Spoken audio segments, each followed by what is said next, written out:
Good evening, everyone, and welcome to the special City Council meeting for October 14th, 2025. We have a quorum. Could we begin with a roll call, please? Councilmember Maloney. Present. Vice Mayor Pearson is absent. Councilmember Mendoza. Here. Councilmember Orlemans. Here. Mayor Meyer. Here, please join me in the Pledge of Allegiance. I pledge allegiance to the flag of the United States of America and to the republic for which it stands, one nation, under God, indivisible, with liberty and justice for all. Moving into public comments, the public comment time for tonight's items will be 5 minutes each.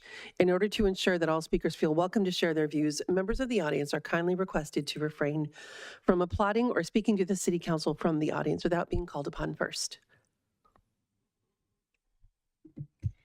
At this time, members of the public are permitted to address the City Council on items that are listed on tonight's special City Council meeting agenda. I have no members present in the audience or hands raised in Zoom. Thank you. And do we have a motion to recess to closed session? So moved. Second. All in favor? Aye. Aye. You're in recess.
Good evening, everyone, and welcome to the regular City Council meeting for October 14th, 2025. We have a quorum, so let's begin with a roll call, please. Did we want to adjourn the closed session meeting? Sure, why not? Do I have a motion to adjourn? I'll make the motion to adjourn. Second. All in favor? Aye. Aye. Closed session is adjourned. Roll call will have Councilmember Maloney. Present. Vice Mayor Pearson is absent. Councilmember Mendoza. Here. Councilmember Orlemans. Here. Mayor Meyer. Here, please join me for the Pledge of Allegiance. I pledge Allegiance to the flag of the United States of America and to the republic for which it stands, one nation, under God, indivisible, with liberty and justice for all. Moving into public comments, the public comment time for tonight's items will be 3 minutes each. In order to ensure that all speakers feel welcome to share their views, members of the audience are kindly requested to refrain from applauding or speaking to the council from the audience without being called upon first. And through the mayor, real quick, could we get a report out of closed session, if any? There is nothing to report. Thank you. At this time, the public present in the council chamber are permitted to address the city council on items that are not on the agenda. Items that are listed under informational reports or on the consent calendar. Requests for future items, new requests. Comments for this meeting's detailed agenda items or business items should be made when those items are called. Please limit your remarks to 5 minutes per person. The microphone will be muted when the timer expires. Amanda, that's 3 minutes. I apologize, 3 minutes per person. First speaker is Sophia.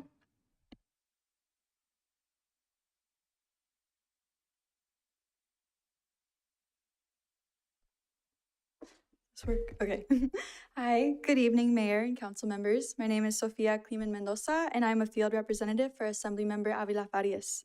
With the conclusion of the legislative session, we wanted to update you all and the residents of Brentwood on the work that the Assemblymember has done this year.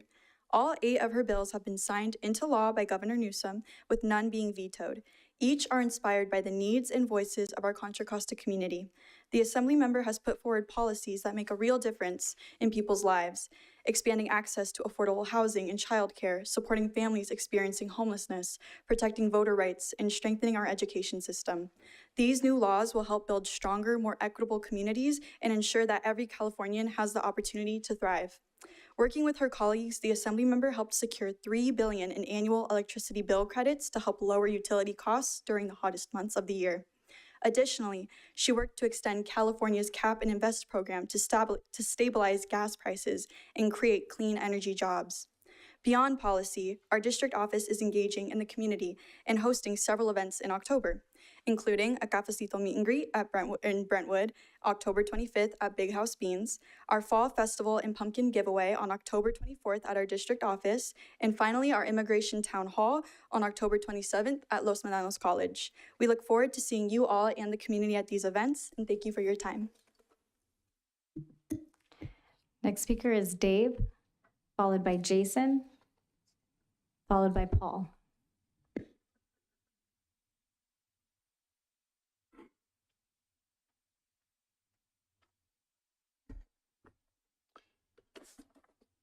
Good evening, Madam Mayor, council members, staff, guests. My name is Dave Sipes. I've been here before, and specifically I wanted to speak to you about the pickleball courts at Creekside Park. That's why I'm here, and actually I think I've said this before, I don't really want to be here, but I need to be here.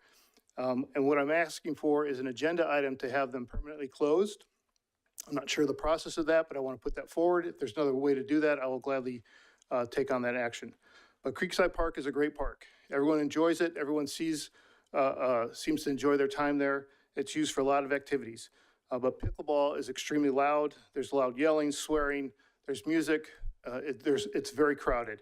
And it impedes a lot of the people that either want to walk on the path, and it's very disruptive, and it's a huge nuisance to the homeowners and the residents that live in the area.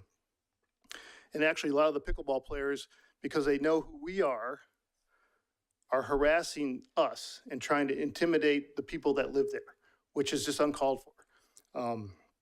They're disrespectful to the neighborhood. They run the stop signs. They speed up and down the streets. They block driveways. They block the crosswalk.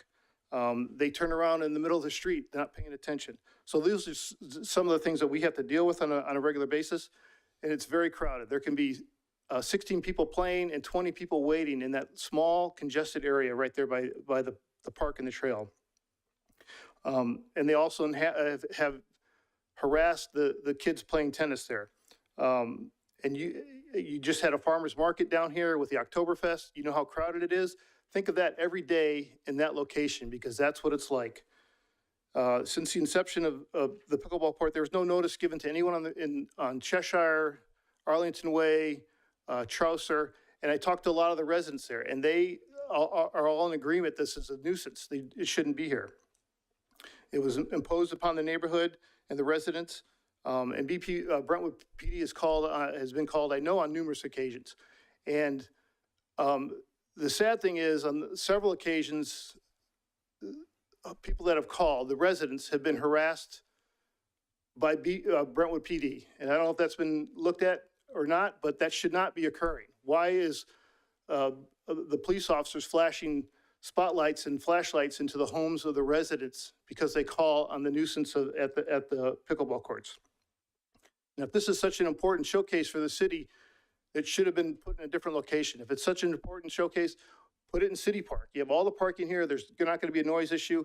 Put it in Veterans Park. Put it in Guthrie Balfour Park, some other location, but it should be closed. I don't know if the people here had anything to do with it, but I think they're all gone. The Parks and Recs guy, the city manager, and the mayor. And that's about all I have to say. Thank you.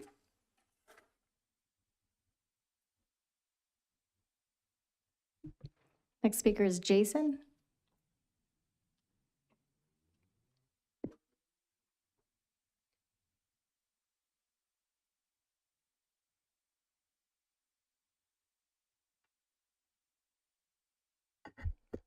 Good evening. I am the resident he's talking about, and this has totally changed Creekside Park. 'Cause when I moved there, it was a quiet park, peaceful, and now it is chaos. I get harassed every day. The parking, you can't even park in front of your own house. And if you guys look at Martinez, they have the same thing going on in Martinez, and they're looking to shut it down. They have shut it down to 3 days a week, and that's not even enough. And the pickleball court to my house is way closer. I mean, I can't even close my windows at night and not hear the pickleball court. Think about this time of year when you open your windows up and be able to enjoy the nice weather and everything. I can't do that because of the pickleball court. And it is, I don't know why it got put there in the first place. They should have been researched before it got put there. And it is just, it's kind of moronic to me, honestly. It should not be there.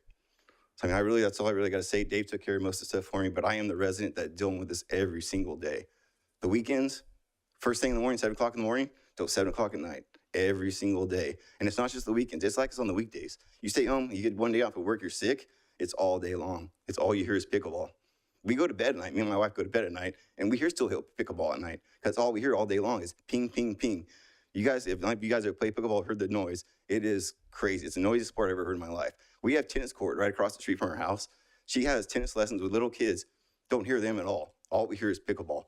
And then they're all screaming. Everybody waiting to play pickleball is screaming, oh, it's so much fun. It might be fun, but not in this park. It really needs to be somewhere else. That's all I really got to say. Thank you, guys. Next speaker is Paul, followed by Danny, followed by Susan.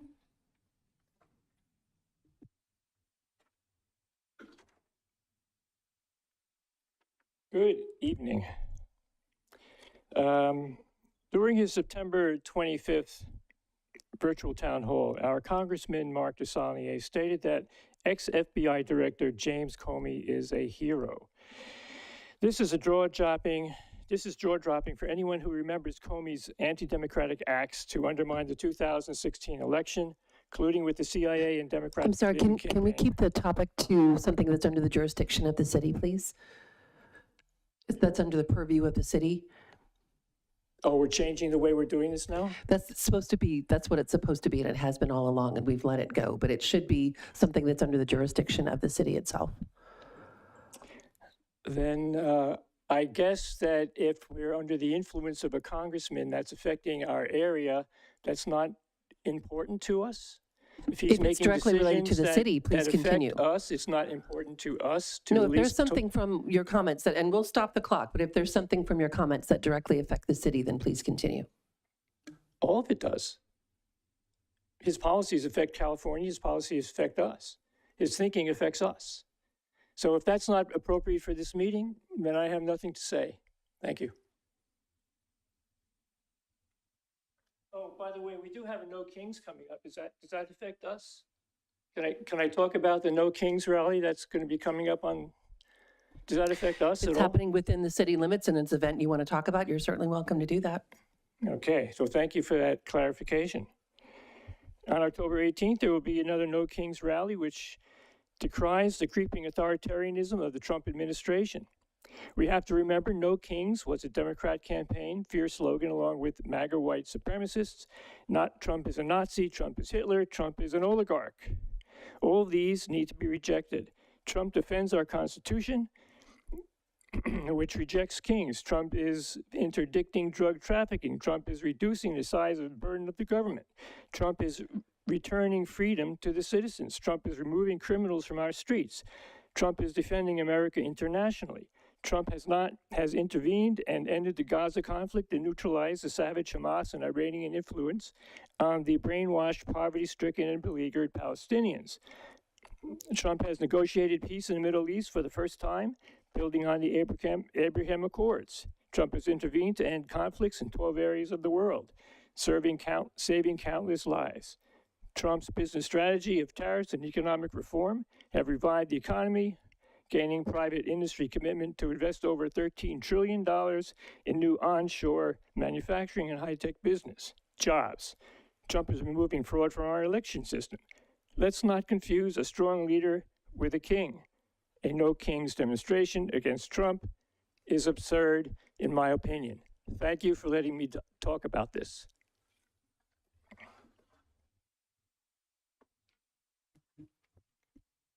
Next speaker is Danny.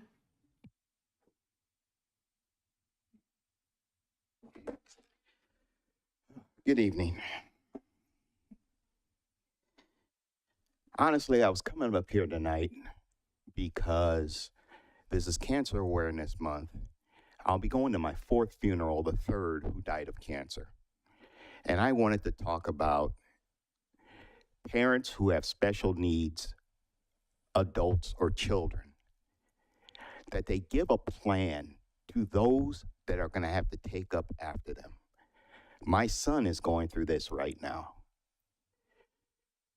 His girlfriend's mother passed away last week. She had a 30-something special needs person. No one seems to know where any information is about how to handle his circumstance now. I'm not slamming this woman. She was a great woman. She may even have something, but my kid cannot find it. I know people don't like talking about their children if they have special needs. I know people here who are listening who have special needs children and adults. If you're not having anyone help you, or if you're expecting your survivors, which is fine, but let them know. There are no YouTube videos on how to help. I looked. I can find everything on YouTube but that. I can't help my kid. And it's breaking my friggin' heart because as smart as I am, I have no idea. So I know this isn't for you guys, and it may not even be within the purview of the city, which is, thank you for not cutting me off. But it's breaking my heart because I can't help him. So if you are a parent or if you're a caregiver for someone with special needs, get off the elephant in the room. No one likes talking about it.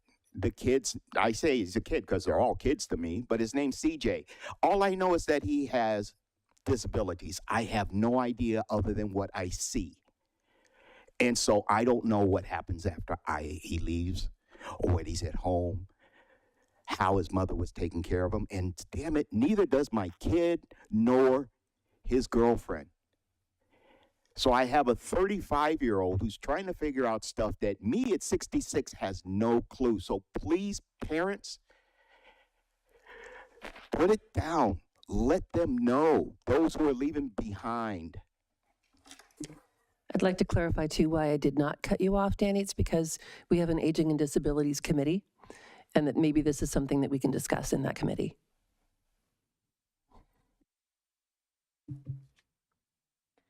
The final speaker card I have is Susan.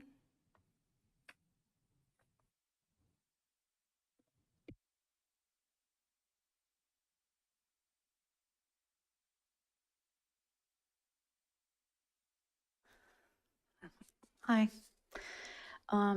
As you all know by now, the school traffic issues with regard to Brentwood Hills and Shadow Lakes is gaining quite a lot of attention on social and print media, particularly since people are noticing that the excavation of Bridlegate is well underway. Adding to this will be new developments along Sand Creek by Costco. It's time to restart the conversation. This topic has been discussed ad nauseum prior to the project being approved, and with absolutely no guardrails for traffic considerations. While the Planning Commission recognized the severity of the problem, not everyone on the City Council seemed to understand. So here we are now, still paying for the sins of a few and about to see the problem get worse. These residential streets were never designed to be a heavy cut-through route, causing a dangerous situation for the residents, along with the major backup leading to Heritage and Adams Middle School. I recently met with our Director of Engineering, under which traffic falls. He and his colleague are both extremely familiar with the issue. They, however, have a much broader purview of the bigger problem, such as backup along Balfour, dangers of limited access to the schools in an emergency, having our school boundaries overlap with Antioch homes, don't know why that, and future building both inside and outside our city limits. The proposal I discussed focused only on the current and future home building being funneled through Brentwood Hills and Shadow Lakes now and into the future. Since the main problem is in the morning for about 2 hours, maybe 7 to 9, and the proposal is to put directional signs along St. Regis or at the intersection of St. Regis and San Jose, preventing access through this development for those hours. Either of these would actually solve the problem. This is something that other cities have done. I learned that the city of Antioch is aware that Sand Creek Road needs to be extended, but is choosing to wait until the developers out there build the road. But they have no timeline or when or if this will happen, so we can't wait anymore. Surely there are various entities within the city that have to come together to solve the problem. The school districts, the police department, the city staff, et cetera. They will need to redo the previously inaccurate traffic studies, the misleading traffic circulation maps, as well as test public sentiment for any changes. The directional signs can be done as a pilot project starting sooner and can then evaluate the efficacy of this solution while the city can look into other longer-term solutions. Residents are frustrated, so we hope all of the city council members will now understand the urgency of this problem and get the wheels in motion. Remember, it can just be a pilot project. Doesn't have to be forever. And anyone listening to this meeting, please let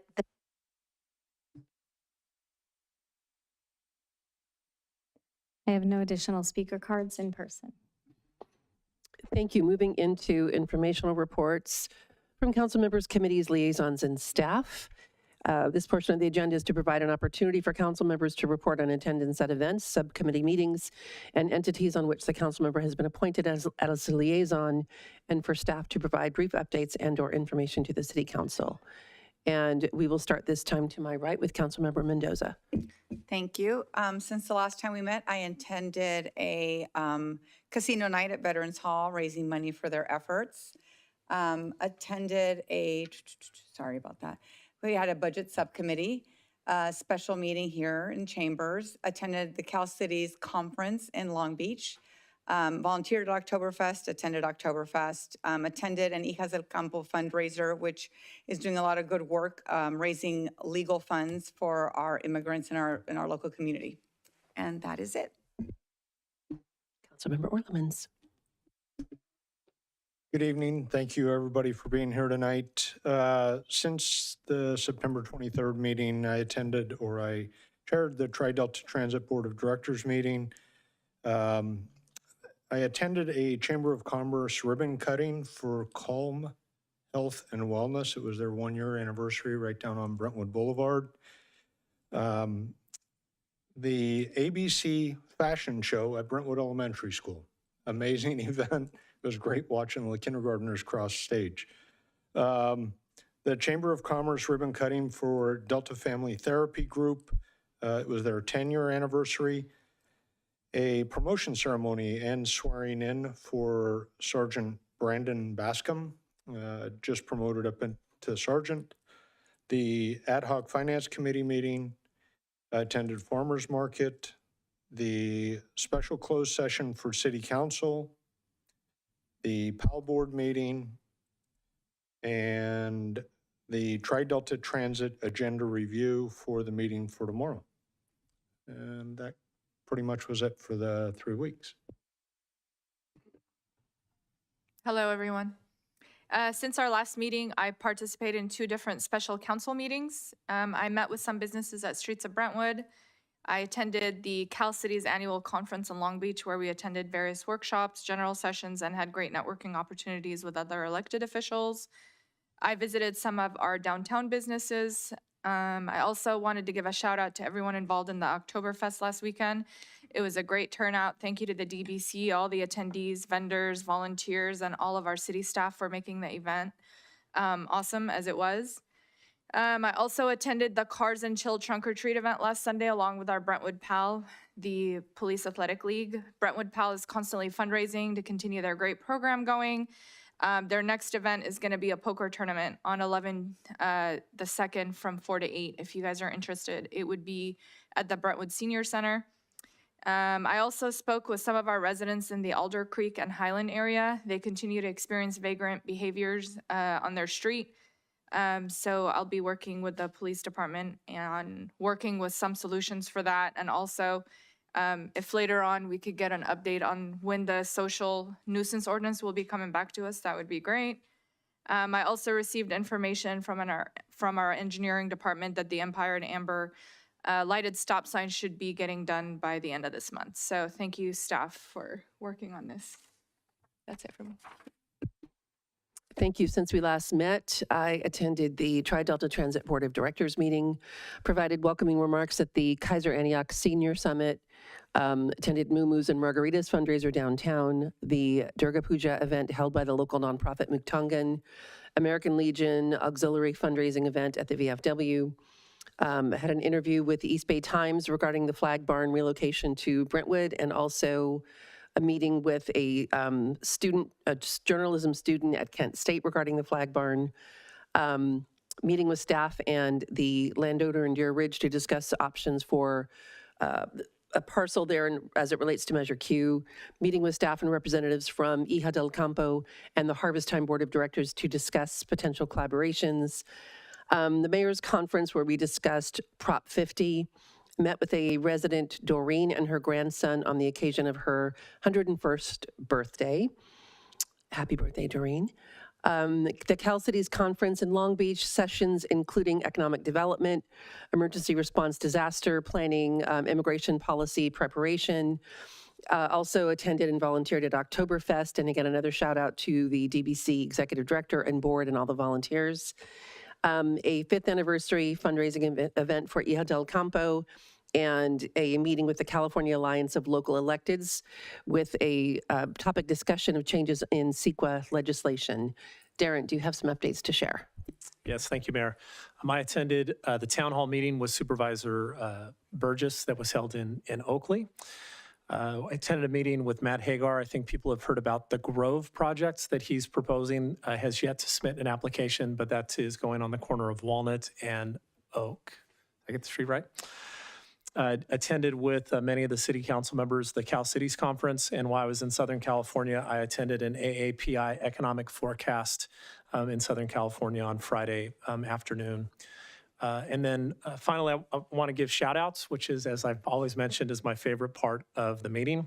First, want to thank our Human Resources Department. We just, I say we, I had no part of this. They just finished open enrollment, had our benefits fair, and want to thank Octavia Anderson, Robert Bell, Monica DeLone, Teresa Fairbanks, Ashley Sosa, and Sakari Bashirs for all their efforts in doing that. It's a very difficult process, and there's lots of questions, and appreciate our Human Resources Department for all that they did, taking care of our employees, retirees, and everyone in between. So thank you to our human resource staff. And then finally, Mayor, you did mention the flag barn. As what has been mentioned, as a result of a future agenda item that was brought forward by the mayor, the city council directed staff to work with the Parks District to see what could be done with what is called the flag barn. And I think everyone's desire was to see the flag barn stay where it was along Vasco Road, but unfortunately that did not work for the Parks District. And so the city stepped up, and we had some city staff that went out there to ensure that the building just wasn't knocked over, and then we picked up the pieces of what was left of the flag barn, but that city staff actually helped to deconstruct the flag so it can be used for a future purpose. And I want to personally thank city staff of Casey Gravala, Jamie Lozano, Luke Santos, Zach Kessler, and Trevor McFarland. Those staff were all on site very early in the morning to get that, to have the flag removed. And it's in storage and safekeeping out of the elements, so that when a final location, which there's been lots of discussion of what that might be, there's yet to be any final discussion, but that will be coming back to the city council at a future meeting.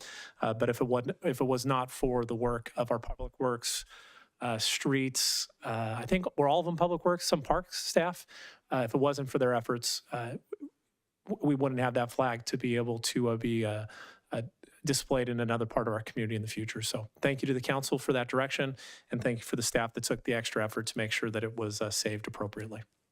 And thank you to East Bay Regional Park District for allowing us to work with them to save those pieces. Yeah, and just real quick, sorry, I don't mean to jump on that, but it was Colin Coffee.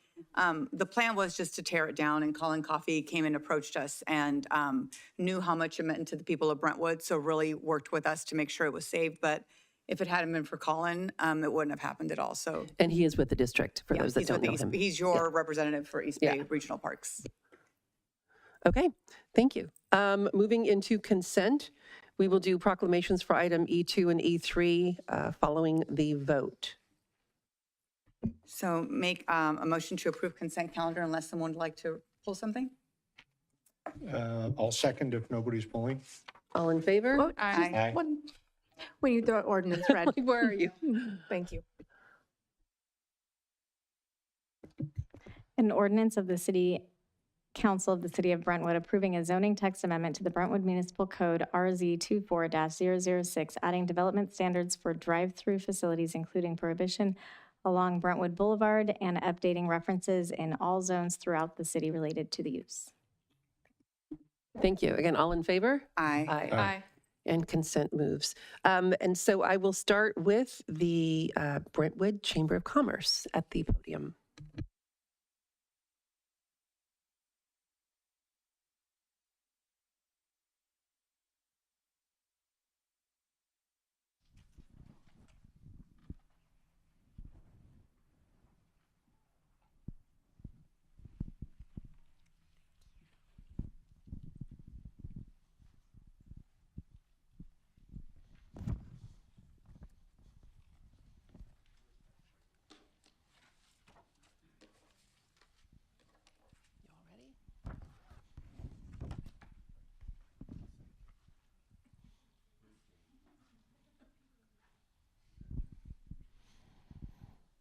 Thank you for joining us this evening. To start, whereas local chambers of commerce play an important role in building strong, thriving communities by supporting local businesses, creating connections, and encouraging residents to shop, dine, and invest locally. And whereas the Brentwood Chamber of Commerce is a valued partner to the City of Brentwood, working hand in hand to promote economic vitality, host community events, and showcase the unique character and spirit of our city. Whereas through its programs, networking opportunities, and outreach, the Brentwood Chamber of Commerce helps businesses grow and succeed while fostering a welcoming environment for new entrepreneurs and community members alike. And whereas the collaboration between the City of Brentwood and the Chamber of Commerce strengthens our shared vision of a prosperous, inclusive, and connected community. And whereas National Support Your Local Chamber Day is a time to celebrate the Chamber's dedication, leadership, and continued partnership that help make Brentwood a wonderful place to live, work, and do business. Now, therefore, it be proclaimed that the City Council of the City of Brentwood does hereby recognize October 15th, 2025 as National Support Your Local Chamber Day, and encourages all residents and businesses to show their appreciation and support for the Brentwood Chamber of Commerce and its invaluable contributions to our community, dated this 14th day of October, 2025.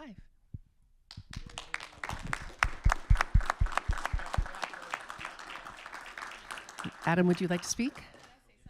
Absolutely. Hi everyone. I just want to thank you all and the whole entire Brentwood Chamber of Commerce for doing everything that you do. Each and every one of you owns a business, brings community to our city. You guys have so much entrepreneurship. I can't speak, sorry. And you just bring people together. So for every single event that you've held that I've attended, I love the kind of vibe that you bring, just the community feeling to it. Thank you all for the service that you do for our city. I just want you all to know that you're beyond appreciated. Thank you. Ready? If you come around, you could be. Absolutely. Thank you so much. Well, just on behalf of all the chamber members, we're honored to be recognized. You know, this is a thankless job sometimes, you know, because we're all business owners. We're all busy. We all have families, and we're all volunteers. We don't get paid to run the chamber, but we do it out of the love of the city. We do it out of the love to support our other business owners, because it's tough being a business owner, and without having that support that we could lean on, it's you know, that's why we do it. So thank you so much for the recognition. We really appreciate it. Would you like to bring everyone around? Bring them all around to come and.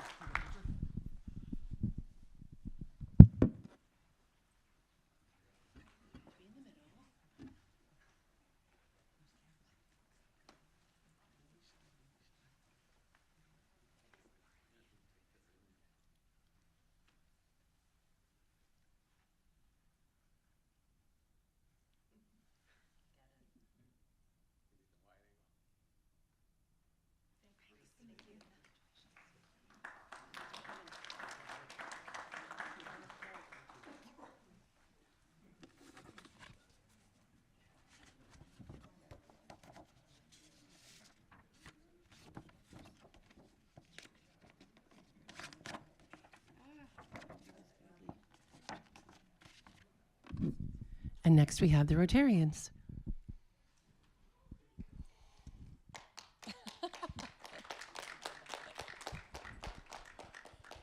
And some of you are double dipping.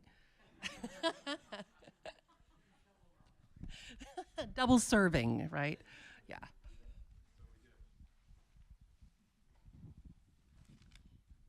Everyone? Okay.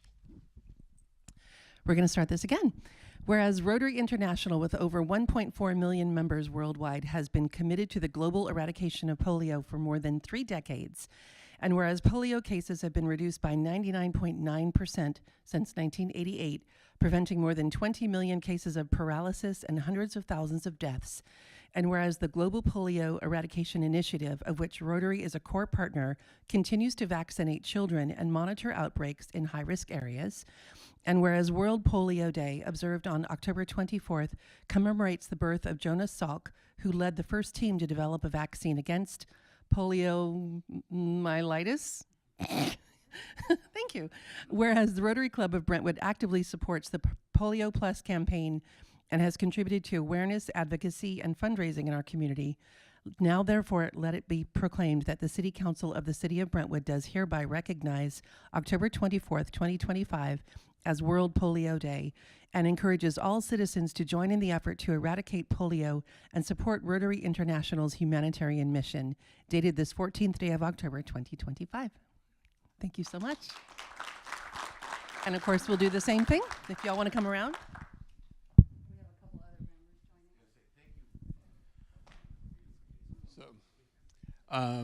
Madam Mayor and council members and city representatives, it's on behalf of the Rotary Club of Brentwood, thank you very much for proclaiming 24th as National Polio Day. And it's something that's, your support really uplifts our spirits when it comes to fighting polio. Many of our members are dedicated to fighting this terrible disease, and in many cases, they've made it their life's work to do this. And we have a phrase in our club called empowering optimism. By you standing with Rotary today, you've empowered our optimism, not just locally, but worldwide, that fuels our belief that this terrible disease will someday end. So on behalf of these great individuals, thank you very much.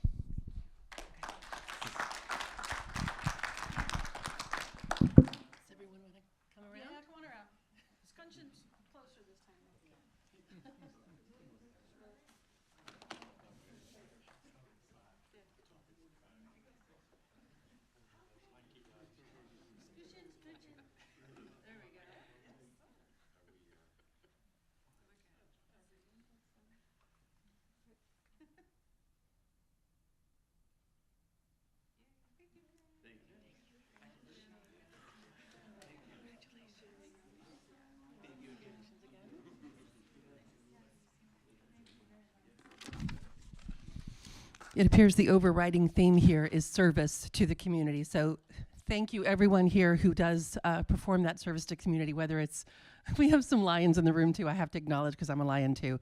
So Rotarians and Chamber of Commerce members, thank you for serving your community and for making the world a better place.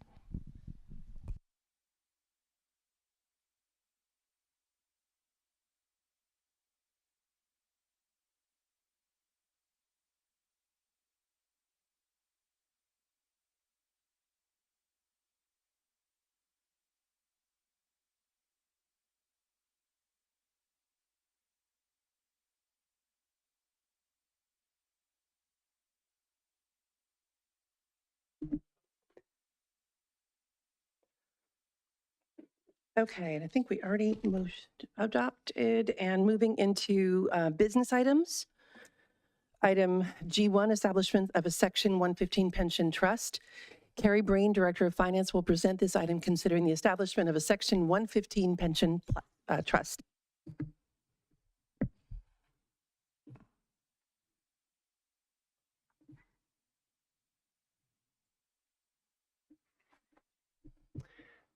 Thank you, Mayor, and good evening, Mayor and City Council members.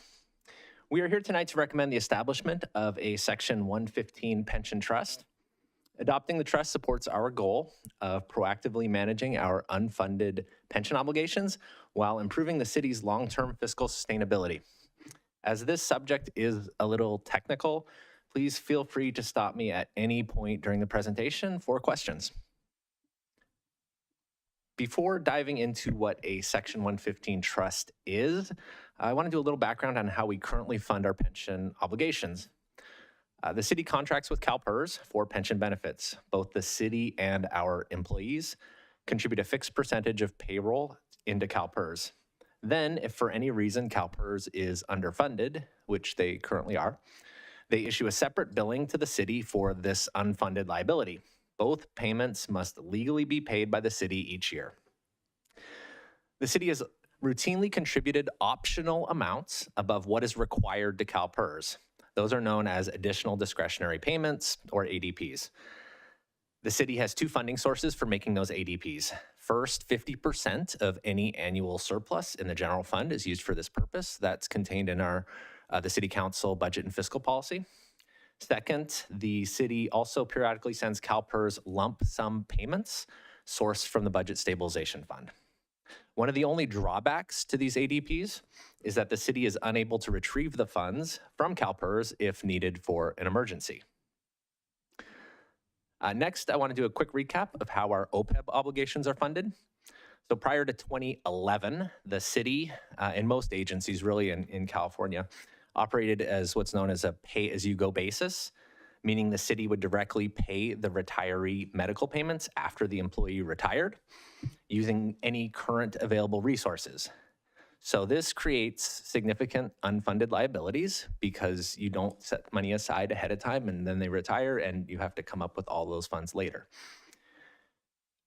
The other major concern with that method is that it asks future taxpayers to pay for services received by prior residents. So there's a mismatch there in who's paying for the service.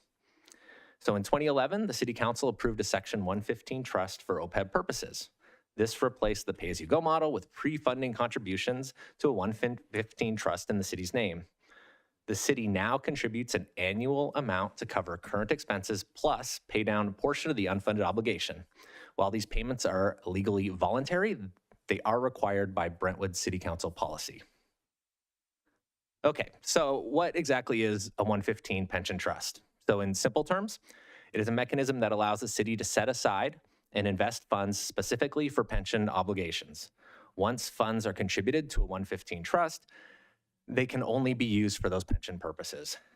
Two big advantages of this structure are that it improves pension obligation management by dedicating funds towards that purpose, while at the same time offering the ability to invest the funds more flexibly than city reserves. Over time, investing in a mix of longer-term fixed income and conservative equity allocations earns greater returns than the budget stabilization fund's investments in short-term treasuries.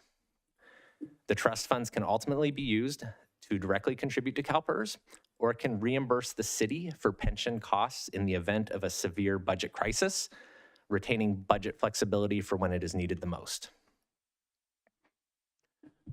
Okay, so I mentioned we had opened a 115 trust for our OPEB in 2011. And on this slide, you can see the results that we've had. So it's been 14 years now. We've contributed a total of $21 million into our OPEB trust, and the balance has now grown to $35 million. So you can see that with the green bars. The black line is displaying our OPEB funded percentage over time. So you can see it started at 1% with our very first contribution in 2011, which was $193,000.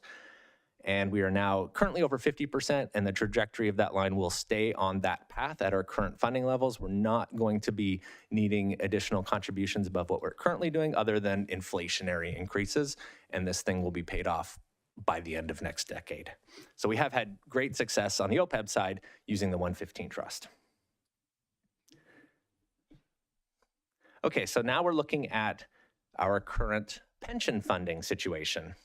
So despite a strong market rally coming out of COVID, the average funded percentage of all agencies in CalPERS as of June 2024 was about 75%. Thanks to additional contributions made by the City Council, Brentwood is doing quite a bit better at 82% funded. So while this is really good news, unfortunately, the headline number on the side there, 52 million liability still remains. So we still have some work to do and some management to do to pay that down. And that's really what we're doing here tonight. So putting together the three options for tackling unfunded pension obligations there, we're really looking to do a mix of all three of those. So we already have the Budget Stabilization Fund, which we use to help offset future rising pension costs. So while this approach provides maximum budget flexibility, we control the money, or the council controls the money, it's always within reach of the city. It does come with the lowest expected annual return. The city has also taken advantage of direct payments to CalPERS on a regular basis, and this is a direct way to address unfunded obligations and carries the highest return potential. It also comes with the least budget flexibility as contributions are non-refundable. And this is also the only option where the city has no input on how the funds are invested. We essentially send them into CalPERS, and they go into the CalPERS system without any, without any input from the city. Finally, so we're recommending that adding that third option there, the 115 trust. as an intermediate step between the other two. The 115 trust gives us higher return potential than the budget stabilization fund, more budget flexibility than sending funds directly to CalPERS, and greater investment flexibility than either of the other options. So if council elects to move forward with the 115 trust, staff would recommend an initial contribution of $8 million from the Budget Stabilization Fund. This would leave $5 million in the fund for near-term flexibility. Staff also recommends that the funds be invested conservatively, with $4 million into the fixed income portfolio and $4 million into the conservative portfolio. And converting that into actual percentages, the portfolio would start off at about 80% fixed income and 20% US and international equities under that combination. So the implementation plan as proposed can be modified tonight, including the initial contribution amount and investment allocations. And future pension trust contributions and investment allocations would be reviewed each December by the City Council, allowing for your oversight and direction. Trust fees would be 0.32% annually. That equates to about $25,000 on that $8 million initial investment if we were to go that way. And there are no fees unless funds are actually contributed. So we could set this up and fund it at a later date and not pay fees along the way. The city would have the support of industry leaders PARS, PFM, and US Bank in managing and administering the trust. Updates to the budget and fiscal policy in tonight's agenda item will also ensure oversight by the City Council, including council approval prior to any discretionary city pension contributions, whether they're the ADP direct payments to CalPERS or payments to the trust. The council would have to authorize all of those.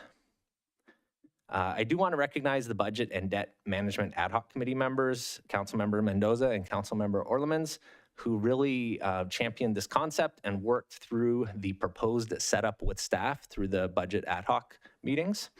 They have indicated their support to move forward. So wrapping up, staff is recommending that the City Council authorize the city manager or myself to establish the 115 trust for pensions through PARS, authorize the initial funding of $8 million, and update the city's budget and fiscal policies to reflect the implementation and oversight requirements of the Section 115 trust. And so this concludes my presentation. I would be happy to take any questions you have. And we also have Rachel Sanders from PARS on Zoom if you have any technical questions for her as well. Thank you. Any questions for staff? I have one, Carrie, actually maybe two. If we were not taking the $8 million out for the pension trust from the Budget Stabilization Fund, would there be a different amount and then it would just go through the typical process? But would the amount be different? So the amount is totally discretionary. And what we've done in the past, we've been peeling off about $1.5 million per year out of the Budget Stabilization Fund. We're doing it this year, actually. We just sent one in. And so let me know if I'm not addressing your question, but the idea is that if the Budget Stabilization Fund has more than we're projecting to need over 10 years, we've been taking a chunk of it, paying down the pension obligation over time. What this is doing is accelerating that a little bit. Okay. But I think the key to this really is we retain budget flexibility in an emergency sort of a situation where we'd never had that with the ADPs, with the direct payment to CalPERS. So you could never say, hey, just send $8 million to PERS. Let's just take care of it and not worry about this. If you did that, you could, but the problem, if you have a downturn or recession, you have no flexibility left. Whereas with this, our intention is not to pull it back to reimburse the city, but you have that option. So it kind of doesn't put you all the way out there. It just puts you most of the way out there. Yeah, okay. It signals the intent, and there are requirements for its use, but it stops short of closing the door in a real emergency situation. And even with just signaling the intent, you still get basically the credit for that investment. You do get the credit for it. Okay. So yes, much as we do for having the money in the 115 trust over at OPEB, in the OPEB trust. So we get credit. We'll always report it in our numbers. Now PERS won't. So when you get our PERS actuarial and we tell you what the percentage is, because they wouldn't know. So it's not going to show up there because this is a separate, PERS won't even know about this. But in our reporting to you and in our reporting to rating agencies, we will always highlight that, yes, there's this, but there's also this over here. So it will always be in all of our reports and everything to you saying, here's our funding at PERS plus this money that has been earmarked for that purpose. Great. That does answer it. Thank you. With no other questions, we can move into public comment. At this time, the public is permitted to address the city council on this agenda item. If you're participating via Zoom, please raise your hand to speak. If you're in person, please file a speaker card. Your microphone will be muted if you speak on items that do not pertain to this agenda item or after the timer has expired. We received 0 written public comments in advance of this item. I had not received any requests to speak in person, and there are no hands raised in Zoom. Thank you very much. Any council discussion? I have a quick one. I want to say thank you. I know you gave us credit, Tony and I, but I want to give you, Sonia and Christine, the credit for going out and finding the tools that actually put us in a better financial situation. I think since a lot of us have started making sure that we protect our employees' pensions has been very, very important to us. So I do appreciate all of the hard work on this. And I think Tony and I are beyond impressed and thankful for all of your hard work. So please make sure Sonia and Christine and the rest of your team know as well. Yes, thank you for that. I will let them know. Thank you very much. And if you guys want, I can make them. Please feel free. As set forth in the staff report, I move to adopt a resolution. Number 1, approving an agreement with PARS. Number 2, approving the adoption of the Public Agency Post-Employment Benefits Trust. Number 3, authorizing specific staff to act as the city's plan administrator. Number 4, authorizing a transfer from the Budget Stabilization Fund. And number 5, updating policy number 10-05. And I'll second that. All in favor? Aye. And the item passes. Thank you very much, Carrie. Moving into item G2, Casey Weichert, Director of Public Works, will present an update on the wastewater treatment plant expansion project.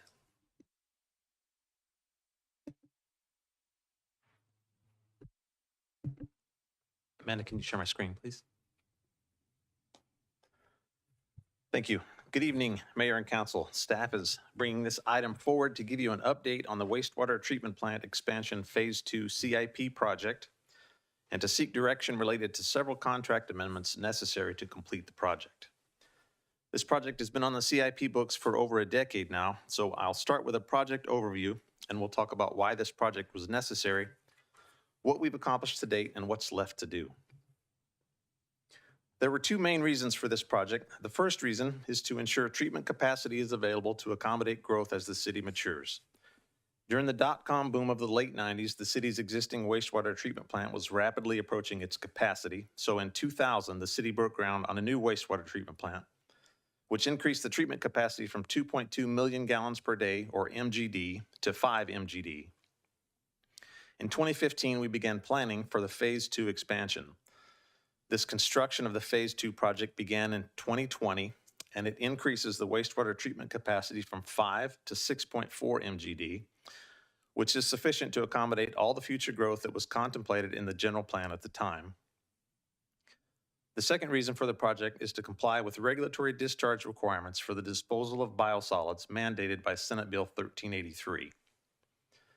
Historically, the city's biosolids were taken to a landfill for disposal, but that is no longer allowed under the SB 1383, so new equipment is necessary to process the biosolids to a level where they can be disposed of without using landfills. New equipment that would be used for this process has the added benefit of removing PFAS, which are per- and polyfluoroalkyl substances with harmful effects that persist indefinitely in the environment. New regulations being considered at the state and national level will mandate the removal of PFAS from biosolids. The equipment purchased for this project completely removes PFAS, so the city is assured of compliance with future PFAS limitations. This slide shows the adopted CIP project budget and the cumulative project expenditures for each fiscal year. When the project was conceived in fiscal year 14-15, staff initially estimated the project to cost $28 million. In fiscal year 15-16, we applied for a state revolving fund loan and hired an engineer and began the design work for the project. That design work took a little over 2 years, and during the design process, the engineer's estimated costs for the project increased. Those estimated costs were included in the CIP adoption each fiscal year. When the design was completed in 2018, the engineer's estimated cost for the project was over $60 million. In 2019, the SRF funding agreement with the state was finalized with a $65 million loan at a 1.3 interest rate with roughly $4 million of principal forgiveness. Project expenses, including debt service for the loan, were funded 70% by development impact fees and 30% by the wastewater enterprise. Construction bids for the project were opened in May of 2020, and the low bid, including contingency, was $74 million. In June of 2020, Council awarded the construction contract, but did not award the bid alternate for the biosolids portion of the project, which lowered the construction contract from $74 million to $49 million. The biosolids bid alternate portion of the contract was not awarded for a couple of reasons, but the main reason was the CIP budget was only approved for $66 million and didn't have sufficient authorized funding to award the entire project. The other reason was that staff had been made aware of a new pyrolysis technology that could provide additional benefits and needed time to fully investigate this technology. Construction began in 2020, and while construction was underway, staff was researching the new pyrolysis technology for the biosolids portion of the project.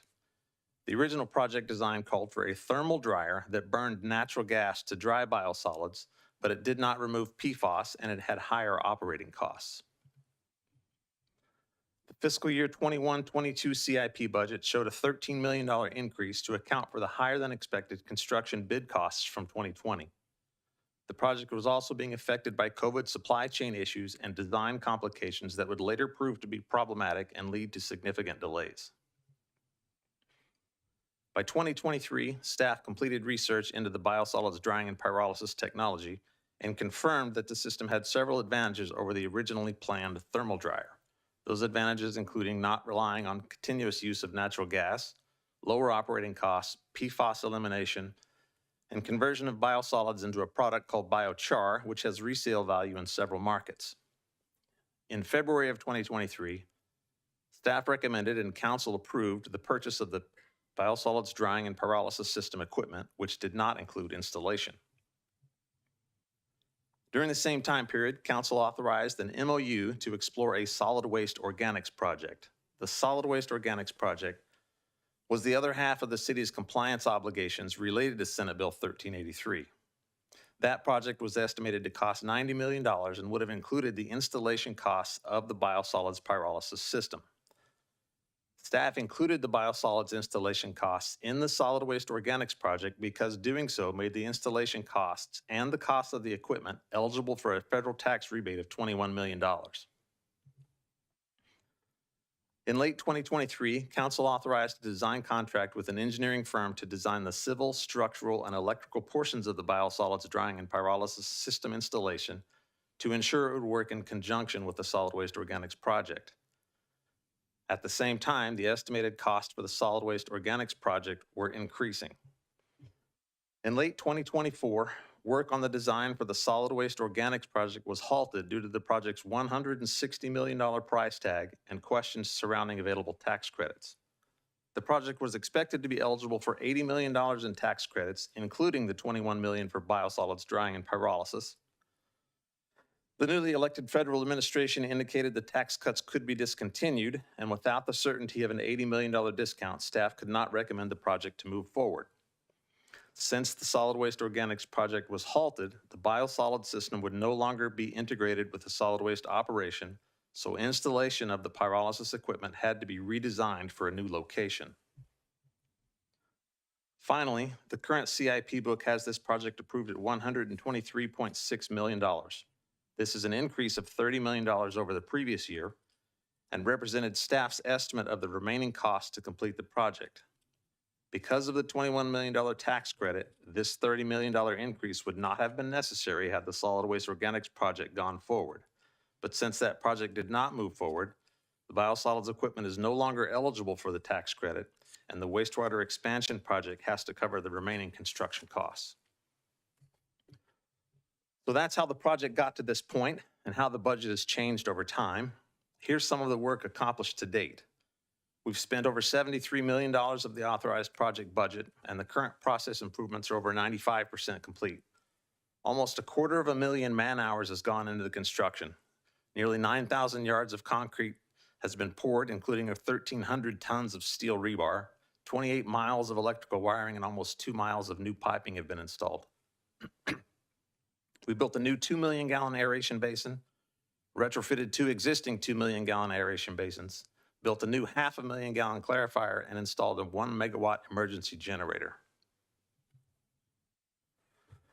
Remaining tasks include connecting the new 21 kilovolt PG&E service and performing startup and commissioning of the last aeration basin, the new secondary clarifier, and the new emergency generator.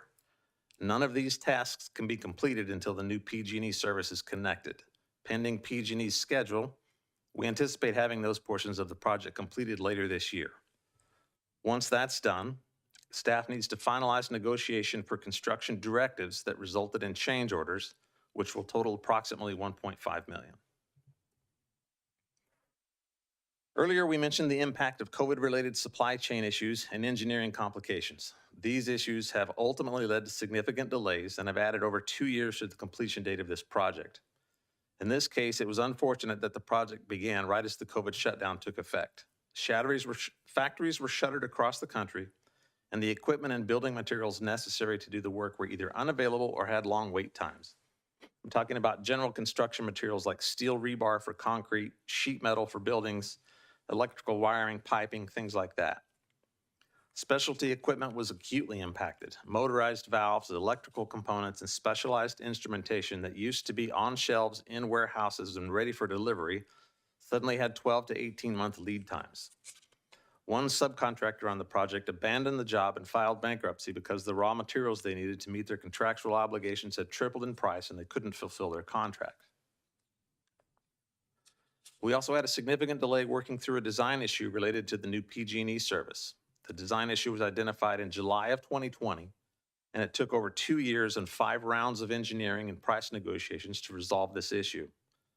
Some of this delay can be attributed to unforeseen underground conditions. Some can be attributed to the engineering consultants. Some can be attributed to the contractor, and some could be attributed to the project management team and city personnel tasked with making decisions relative to the direction of the project. Ultimately, the necessary design changes were finalized in late 2022, and the construction of those design changes were completed in February of 2024. Since then, we've been waiting on PG&E to make the new electrical connection. When we factor all these things together, we're left with a contractor that's been on the job site for 2.5 years longer than expected when they bid the job, with construction now headed into its 6th year.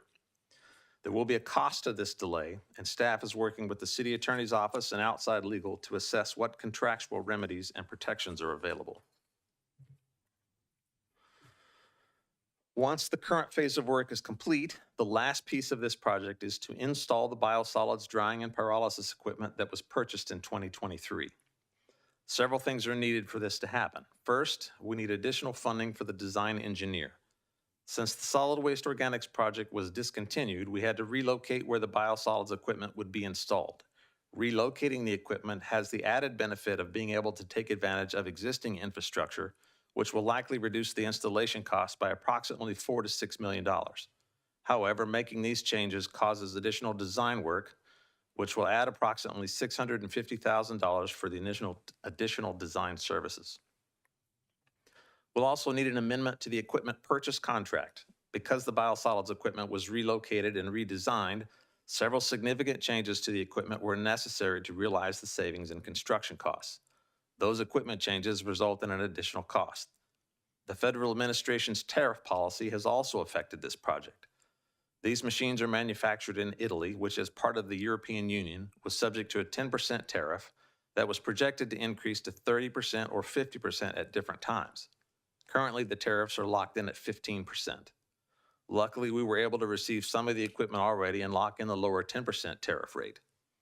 The current estimate is that the total cost of the tariffs will be $925,000.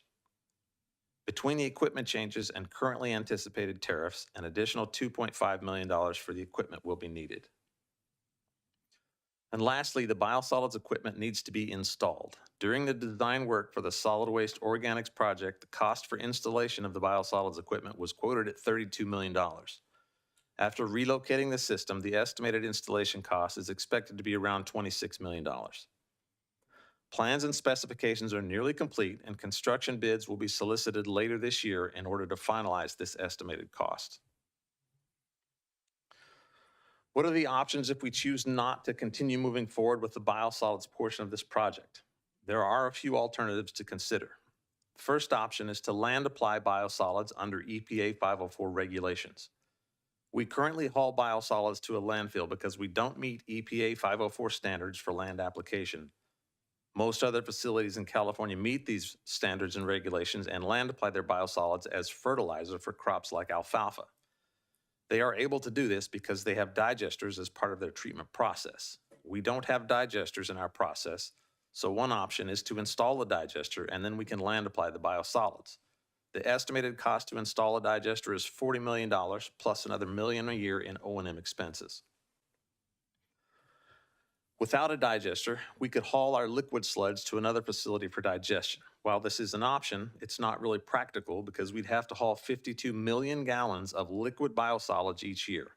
That would mean over 10,000 semi-trucks going through town each year, and the annual trucking costs alone would be over $5 million, with an additional cost of at least $1 million a year for another agency to process the material once we get it to them, not to mention additional road repair work caused by all the heavy truck traffic. Another alternative is to find a landfill outside of California that would accept our biosolids as is. The nearest out-of-state landfill that accepts biosolids is in Carson City, Nevada.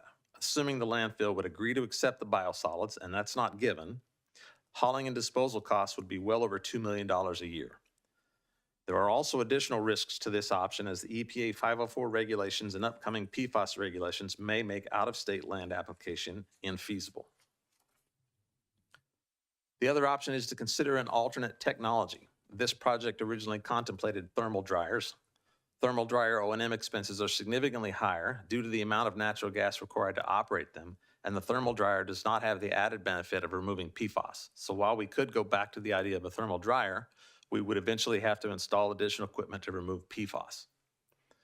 Gasification is another technology similar to pyrolysis in that it removes PFAS, but given that we've already purchased a pyrolysis system, there's no incentive to switch to a similar technology given the amount of money we've already spent.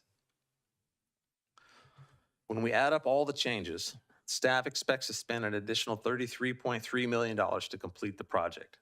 The CIP project is approved for $123.6 million, but only has approved funding for $93.6 million. Staff is recommending a combination of bond funding and a cash contribution from the wastewater enterprise to secure the additional funding. The wastewater enterprise has sufficient capacity to issue up to $32 million in bonds. Staff is estimating issuing a $27 million bond, which would have an annual debt service of $1.7 million. $500,000 of this annual debt service can be paid for by operational savings from the new pyrolysis equipment. The remaining $1.2 million annual debt service would be covered by the wastewater enterprise. Issuing this bond would have no impact on the wastewater rates until fiscal year 28-29, when a new rate study would be completed and presented to council. Casey, before you move on, could you go back to the slide before?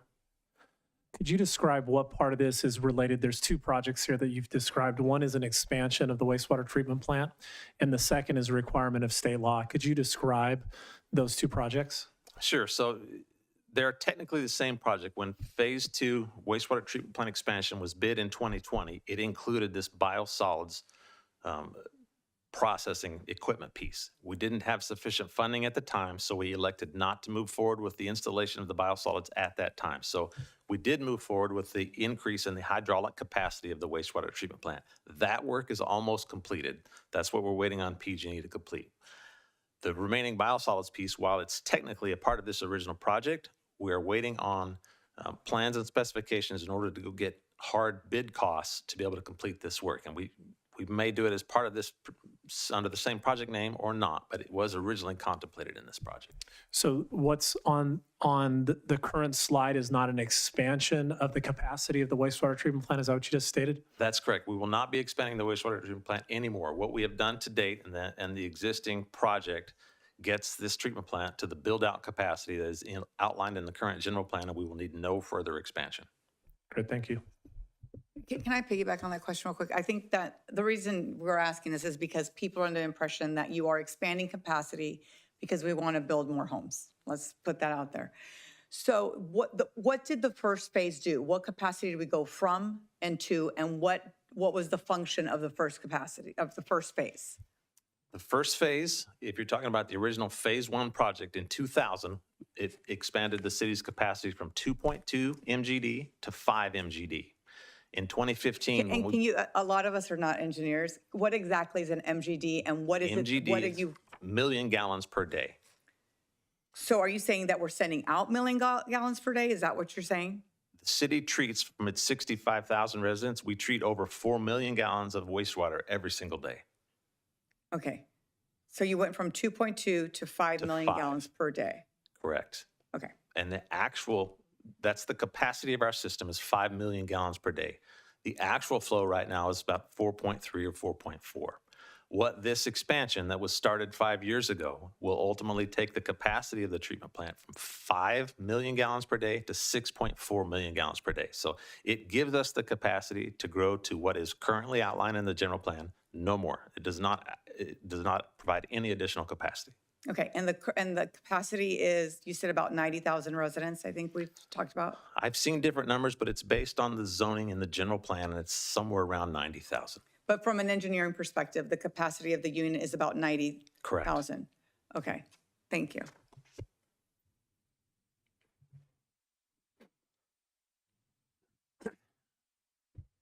Historically, the wastewater rates increase 3% annually for inflation. Staff estimates the debt service for this new bond would result in an additional 1.75% increase above the annual standard inflationary amount, so 4.75% instead of a typical 3%.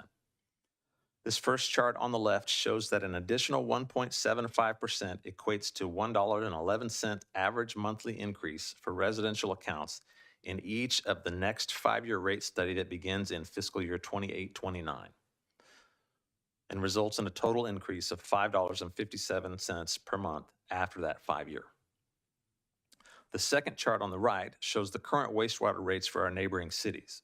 As you can see, Brentwood has very competitive rates, and this potential rate increase would not change that. We would still be one of the lower rates in our area. So I know that was a lot, but to recap the conversation, in addition to the update on the progress of the current project, staff is looking for direction to bring this project to completion. To do that, we're specifically asking for council direction to prepare and bring back 3 contract amendments: one for the contractor to cover additional change order expenses, one for additional design work for the biosolids drying and pyrolysis system, and one for the changes to the biosolids equipment itself. Staff is also seeking council direction to return with a bond financing resolution in order to fund the remaining work. And with that, I'm happy to take your questions. Thank you. Who would like to start? You already asked your question. Any others? Okay, I've got a couple. Just to kind of reiterate what's already been said, just to make sure that there's full clarification, there is a narrative out there right now that residents currently would be paying for future development, future population growth. And recognizing, of course, that this wouldn't even start until 28, 29, can you address that concern? This project does not increase any capacity of the treatment plant whatsoever, and it does not allow for any more housing. It increases no capacity. That work has already been done and is at the completion. What this additional funding authorizes is strictly just the final completion of the PG&E work and some change orders that have come up during the process of the project over the last 5 years. And it allows for us to fund the installation costs of the biosolids equipment that was purchased in 2023. The biosolids equipment does not affect the hydraulic capacity of the treatment plant. Thank you, but you're not done. Leave the mic on. You mentioned the 73 million spent so far, broke it down into concrete man hours, that kind of thing. Of that amount, which items can still be considered part of the investment? Was there any of that that was actually, that you could consider a waste, a mistake? I'm not sure what you mean by a waste or mistake. So if you've spent 73 million on this project, but yet we've had a lot of twists and turns and we're not ending up with the same project that we started with, right? The money spent so far, is it still considered to be a valid investment into the future of this project? Gotcha. Yes, it's all valid. Some of the increased cost has gone toward covering the project management and engineering expenses that are incurred when the project has been delayed for a couple of years.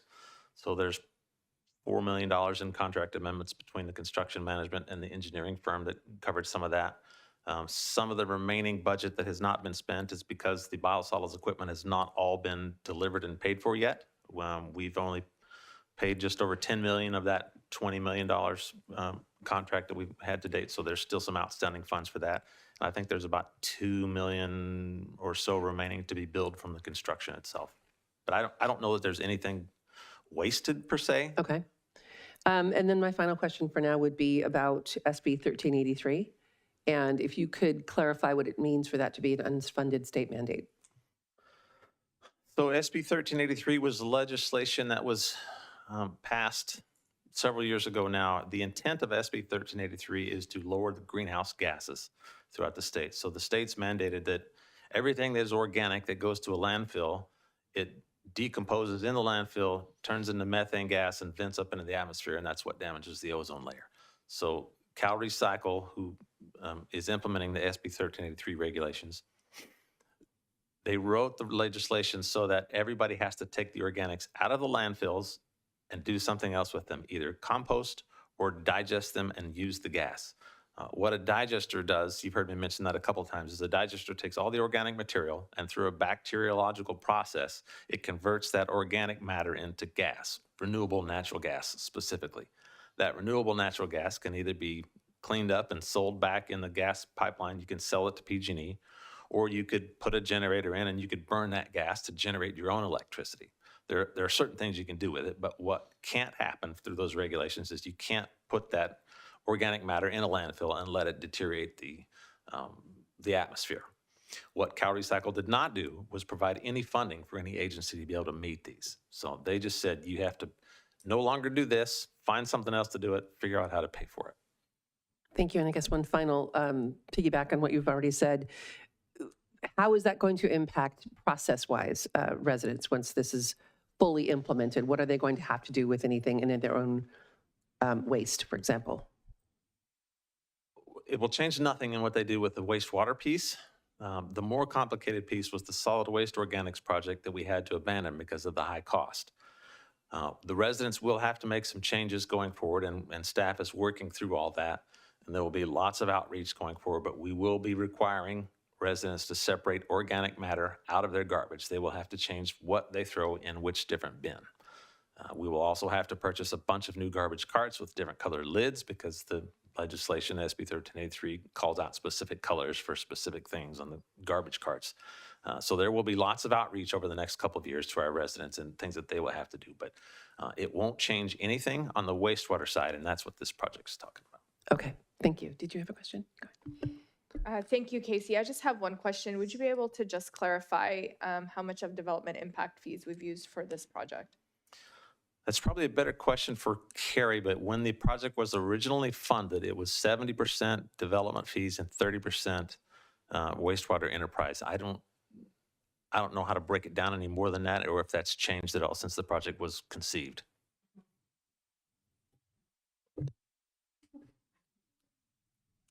Thank you, Carrie.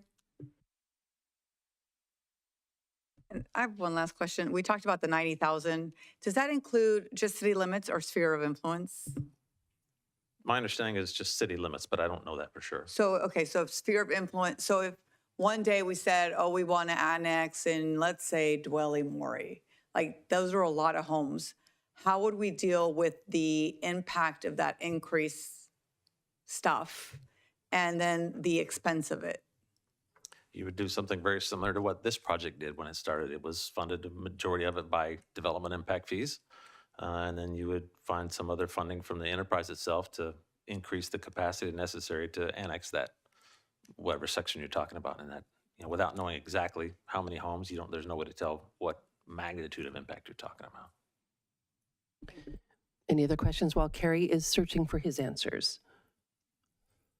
We'll give Kerry a moment.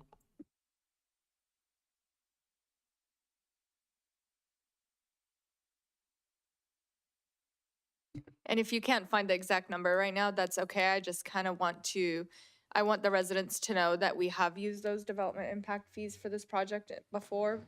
And could we use them again in the future? That's another question. Well, that's exactly what those fees are collected for, is to fund future development and growth of the infrastructure that's needed to accommodate those new residents. So yes, we can absolutely do it. Great, thank you. And I think while we're waiting, because Kerry's having to do a little research, we could move into public comment.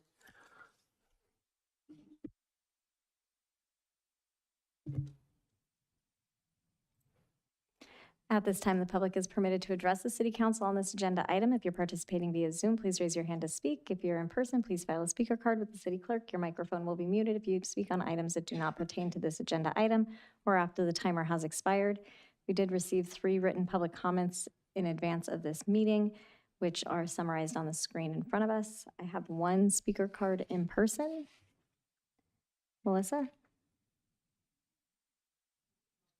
who has withdrawn her request to speak. And I have no hands raised in Zoom. Oh. Mine must be on a delay. Here we go. First speaker is Cinziana. Cinziana, go ahead. Hello, good evening. I hope you can hear me. We can. I just wanted to chime in because this is one of the most confusing staff reports that I've ever read for City of Brentwood. I don't understand why it takes so long to implement a project. All I heard is a lot of excuses, a lot of blame put on supply chain or when we had such a tight timeline, and we always have a tight budget. I have to ask for details. Where are we as far as compliance is concerned with SB 1383 as a city?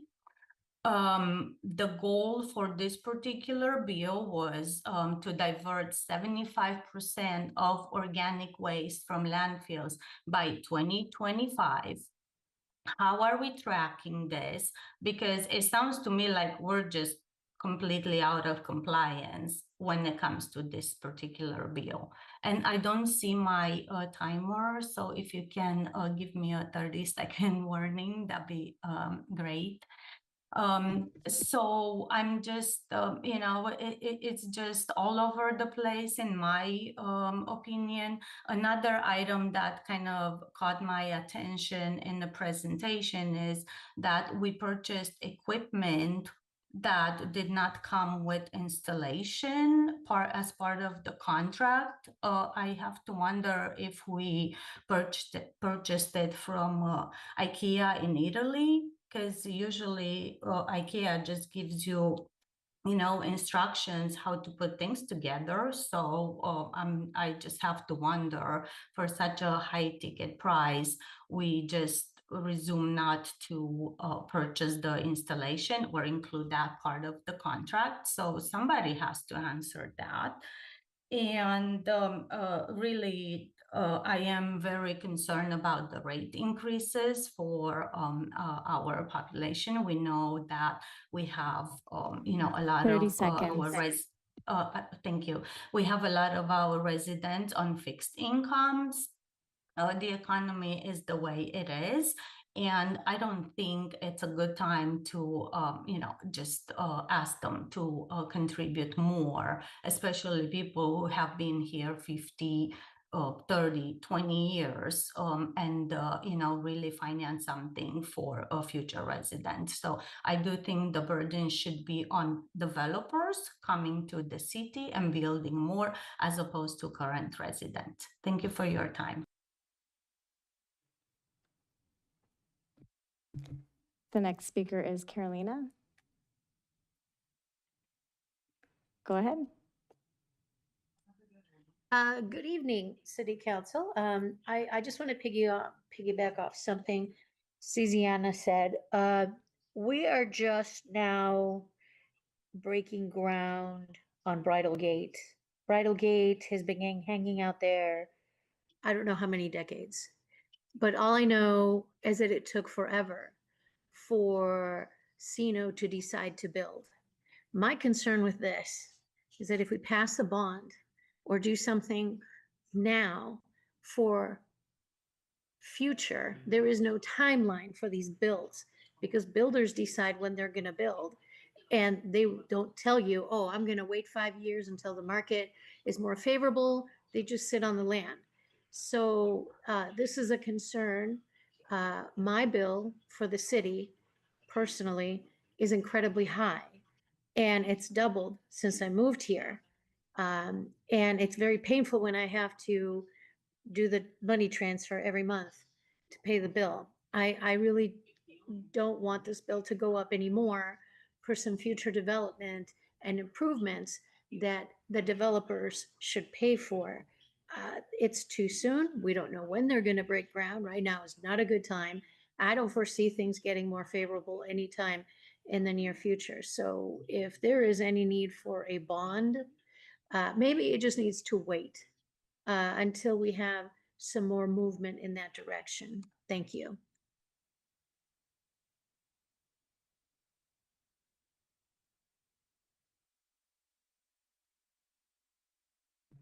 I have no additional hands raised. Thank you, Amanda. While we're waiting, Casey, can you clarify some of the questions that they had, given that this is a very complicated issue? Sure, I'll take a go at it. I'm not sure I caught all of it, but the one comment about where are we at with compliance with SB 1383?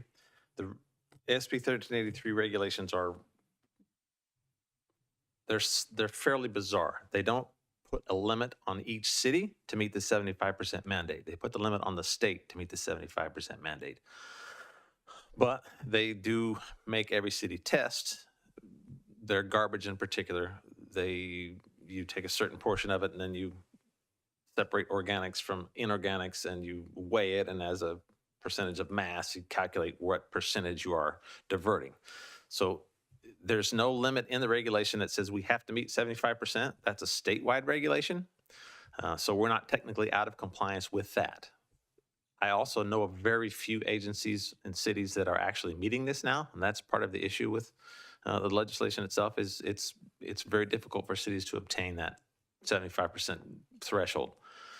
So where are we? We're about the same as most other folks who are working on it, and they've started to roll out different colored garbage bins for organics. They've started to collect organics commercially from businesses and sort those things out.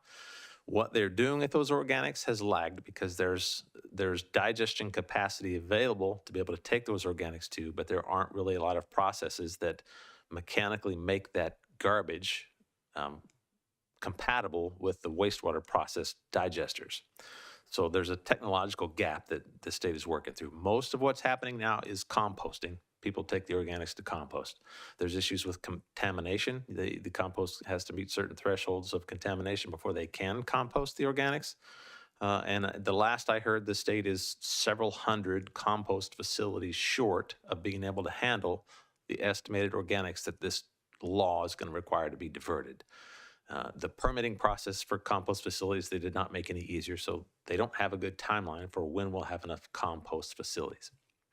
All those things are why we were attracted to the other solid waste organics project, because mechanically we could have done all that in one fell swoop and installed our own digester and recouped a bunch of ongoing revenue from that sales of that gas. But financially, that piece just didn't work out. So we're playing catch up on the solid waste side because of that. On the wastewater side, most other agencies already have digesters, so they have an easy out on that side. They can just take it to a farm somewhere that grows alfalfa, and they can meet the EPA regulations that require them to have certain thresholds met. We don't have the digester when we don't have the solid waste piece of it, so we're playing catch up on some of that. The other one that I'll touch on, the last caller, there's this biosolids installation has nothing to do with additional new homes. This equipment replaces existing equipment in the wastewater process that we have now that dries our biosolids just enough to be able to take it to a landfill. So buying this equipment or delaying this equipment, it's not going to do anything to future development. It's only going to make what we currently produce, the biosolids that we currently produce from existing residents, it will make us compliant with PFAS regulations, and it will make it into a product that we can take into the market and sell and not take it to a landfill. So we will be able to meet that piece of it. The construction's probably a year, and we probably won't start construction on this until middle of next year to begin with. So we're looking at a year and a half to 2 years, and we'll be completely compliant on the wastewater side of it. The solid waste piece will probably lag a little behind that, but we'll see. Thank you. Carrie, are you ready? Yes. So as of adoption of the CIP, so it was a few months ago, so I found our allocation sheets back then, 69% to 31%. So 69% was funded through the facility fees or development impact fees, and 31% was funded through the enterprise. So that's the most current that I have. There's been a lot of changes since then, but as of adoption several months ago, that was the allocation. Thank you. Did that answer your question? Okay. Any further discussion? Yes. I just have a question. When it comes to grants, do we keep looking for grants to see what we can do and for this? And have we applied for any more since this other tax thing fell through? We've applied for several grants on the solid waste side. We were denied roughly $20 million in grants from various EPA and Cal Recycle grants specifically related to the solid waste piece of it. We secured $4 million in grant or principal forgiveness from the SRF loan, and that was due to some energy efficiency infrastructure updates that were made. But we have been unsuccessful in either identifying grants for these types of projects. At the end of the day, this is a wastewater treatment plant expansion project. There's no green energy initiatives grants that's not what this project did. This project increased our capacity. But we're doing it because of SB 138. We wouldn't be doing it had it not been for that bill, right? We wouldn't have done the biosolids portion of it if it hadn't been for that bill. Yeah, so that's why, I mean, it is kind of, green and all that stuff, the PFAS and all that. We have been unable to find any funding grants for that. Okay. Councilmember Mendoza, I did have a conversation with the grant writer last week. I'm at the conference there, and I provided them information about the project. They're doing some research, and I'm hoping to have a meeting with them early next week to see if they have some options. We will chase every dollar we can, because as we know, every grant that we receive can reduce the rates to our residents. Mm-hmm. And so I just had that conversation last week, and we hope to have a meeting hopefully next week or the following week to kind of go over and see if there's any options both at the state and federal level for funding. And then maybe even our state reps, I know sometimes they get allocated dollars that they can give out. So, I mean, I don't know what kind of appetite the Assemblywoman or Cabalden have, but maybe we can talk to them as well. And we did submit this project for a federal authorization in the past and did not receive a favorable response. Okay, thank you. What other discussion? Or barring that, a motion? I guess when it comes to the motion, it sounds like it's two parts, right? There's money that we owe for stuff that's already happened by stuff, and then there's the bond thing. I feel comfortable making a motion authorizing the payment of what we have outstanding, I need to go back to which was the 1.5 contract amendment, the 2.5 contract amendment for MISCO. So over MISCO for biosolids and the $650,000 for waterworks. I feel comfortable making that motion to come out of the 7.82 2 of an unallocated funding that we have remaining. Did you include the 1.5 by chance? Yeah, the 1.5, 2.5, and 650. 0.65. Okay. yeah. From the enterprise fund. Oh, from the enterprise fund? Which ones, does, It's could be enterprise, could be development impact fees. There is a split for the project, so it may not be 100% wastewater. There could be some development impact fees, but it is wastewater in the sense it's not general fund. or okay, so anything like that. wastewater, depending on the buckets. Could I ask a clarifying question, Yes, Councilor you Mendoza? may. So just a couple of things, clarifications. The 1.5 million that you mentioned, I wouldn't say that that's money that's expended. It's money that we believe we'll need to finish the project. Okay. So we had a discussion here where money had been expended and we came to you afterwards. We are not in that position. We are coming forward in advance, letting you know we see this coming forward and we're looking for that additional funding allocation. And tonight is just a recommendation and we'll bring these back for final adoption at a future council meeting. I don't know if it's the next one or over within the next month Likely or the two. meeting in November. Okay, the meeting in November. So 1.5 million is definitely needed to finish the current project with OVRA. The other two items that you mentioned really are moving forward with the actual process of installing the biosolid dryers and pyrolysis equipment. Did I get that right? Yeah, very close. Part of it is equipment changes that were made necessary by moving the project from one location to another. And part of it is the design fees. Correct. To make those changes. in Yeah, the I don't design. think it's any installation at this point, correct? It's not installation, Yeah. however, it is the design Yeah. for the future installation. So that might, if the council is not going to move forward with the installation, you might not want to move forward with the design of the installation. So if the council would like additional information related to options, for example, Casey went over 3 options this evening. He talked about installing the equipment that's been purchased, possibly trucking it, installing a digester, or possibly trucking our biosolids to a facility out of state. So that's the second part of the motion. I don't want it to be together. I want it to be completely separate.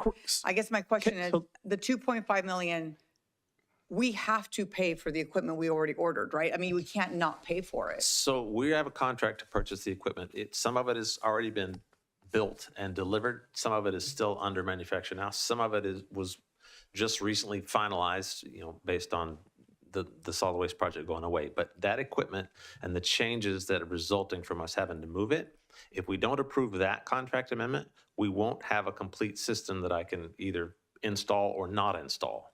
But it's important for us to do that contract amendment so that at least we have a system that if we do decide to install it, we can install it. That equipment will have zero value if we don't at least have a complete system to be able to install or not install later. Yeah, so that's why I think we should do those 3. And here's the thing is, let's say we decide not to use it, you could sell it on the market, I'm sure, to somebody. We I can mean, certainly try. I don't know what you would get back for it, but you could put it on the market and sell it if we decide not to do that. Okay. So that would be my motion, is to approve those 3 spends. I'll second. Any further questions before we vote on that? I think Darren, would you know? Okay. Katie? So just so I'm understanding, that's coming from enterprise funding and the SRF loan funding. And Carrie, you're clear on, okay, just making sure. Okay. All in favor? Aye. And that item moves forward.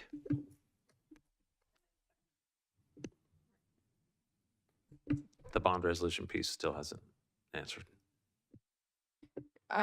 Would we be able to get information on a potential, just to have a presentation to the council? A potential what? For a potential bond, what does that look like? That would come from Carrie's side. I think we know most of that. I mean, we have good idea of what the cost for that are. Yes, we can certainly provide, I think the main piece that we'll be waiting for on the bond is whether or not we move forward with the installation. And so we can wait on the initiating this bond resolution, certainly, until the council's comfortable with moving forward. We actually shouldn't do anything until the council's ready to do that. I agree with that. Yeah, So we no can, movement on the second, there's no motion needed for anything at this point? we Okay. don't need anything on the bond resolution. Is there anything left for us that you need us to address at the moment? If the city council would like more information about other options, then you should make a motion right now to have those options brought back to city council for further discussion prior to finalizing moving forward with the bond and moving forward with installation of the equipment.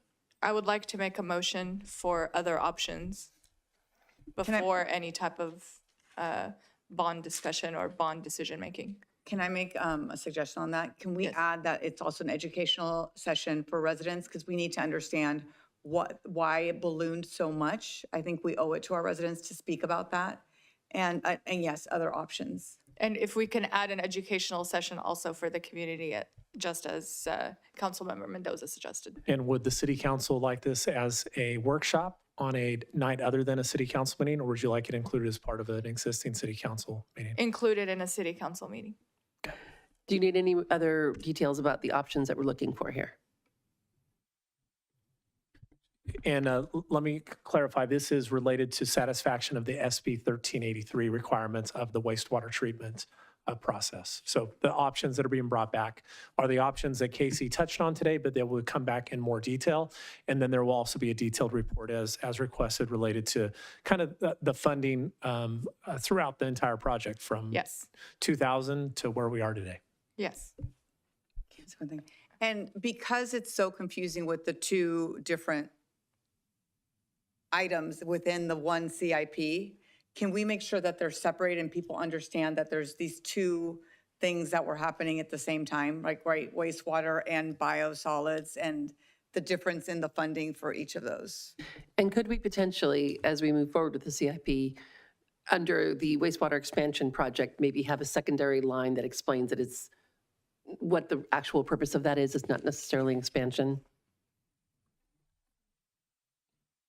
It was expansion from 2.5 to 5 in 19 back then. So let me see if I can come up with the motion here.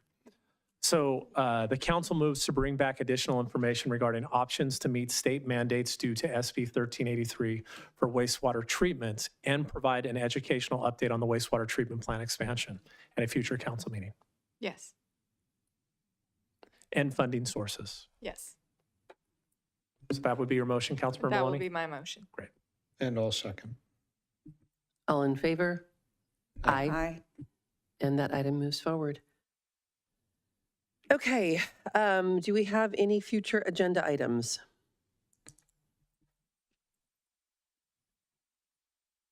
Okay. Moving into the requested future agenda item, this is a request from myself and Councilmember Mendoza to review the open space overlay as it relates to agricultural and recreational uses at Deer Ridge Golf Course and similar parcels.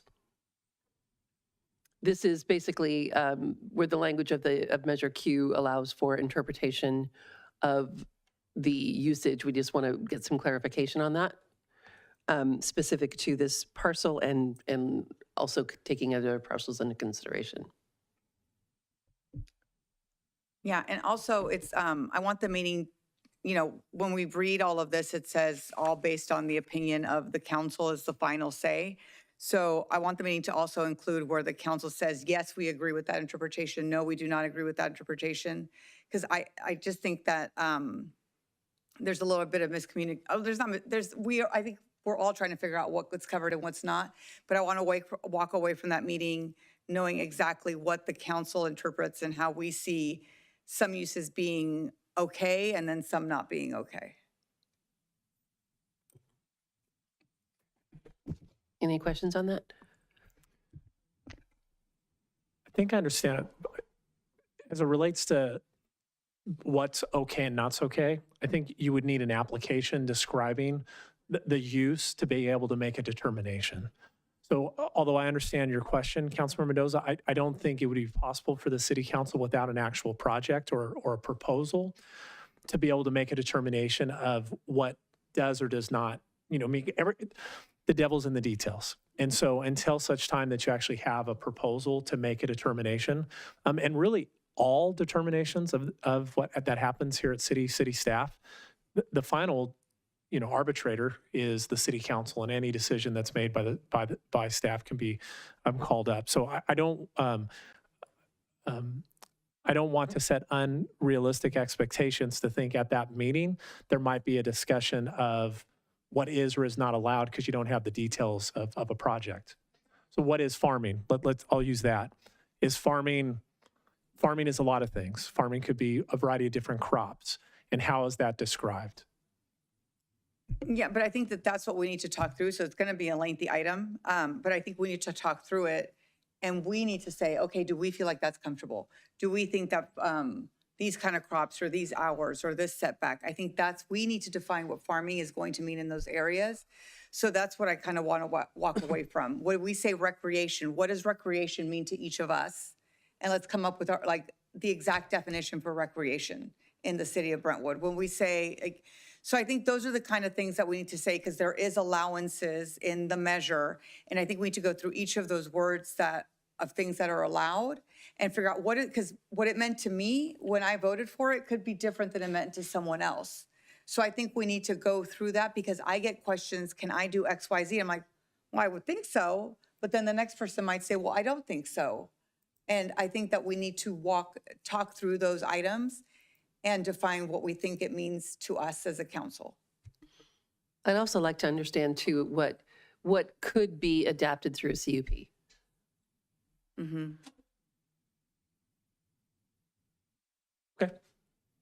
Okay. So this is the first conversation that I'm involved in on this topic, and I think it would be useful. As you recall, we worked with Shoot Mahali on the measure and the language of it. And so it would be very useful if we have specific questions to include them in that conversation. And if you two already know that you have specific questions, if you could provide those, then that meeting can be if you can provide them in advance of the meeting, that meeting can be a lot more productive, so that we can actually come to you with answers and not try to make legal interpretations on the fly, but actually have something that we can point to and say, yes, this is how we've used this term previously, or this is how the city traditionally applies this use, and actually get somewhere with the meeting. So I think that if it's the council's desire to go forward with this, your partnership in getting to that meeting will really make it as effective as it can be. I think not just us two, but I think all five of us, if you have any questions about Measure Q, I think it would be beneficial for all of us to send those questions. So maybe if you could send, did you sneeze, bless you? If you could send the language of the measure to everyone, because I know we've seen it and it says, and and I just keep thinking about the what does recreation mean to each of us? And what does legal say about how we interpret it and all of that good stuff? Yeah, I just think any information that you can provide us to help us understand the nature of your inquiries will necessarily make that ensuing conversation more productive. So if we could ask for your partnership in that, I think we can get you a lot further down that road. Yeah, and I think just sending them the language, I think would be helpful to everyone, because I know we've gotten it recently. Any questions from council to staff? No. Okay. Moving into public comments. Oh, I'm sorry, Darren, did you? Okay.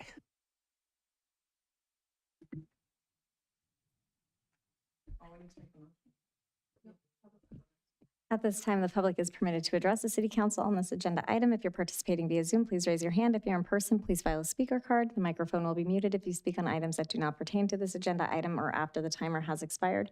We received 0 written public comments in advance of this meeting. I don't have any speaker cards in person or hands raised in Zoom. Thank you, Amanda. Any discussion or a motion? If not, do you want to make it?